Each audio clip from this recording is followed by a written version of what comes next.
Breaking news! Microsoft has changed the game again on how to get data out of D365 F&O. If you've been following this saga, you will notice that it's difficult to get data out of D365 F&O and process it after it's out and get it out in front of your users.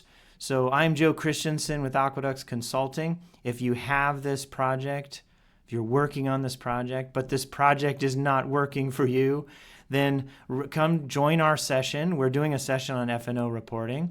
This is 14 years of me in the market answering your most commonly asked questions.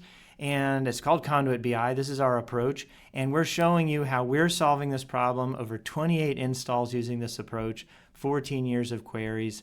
We were just in San Antonio asking, in front of a room full of people answering the same questions that you have. So come on out and join us. I'll see you there.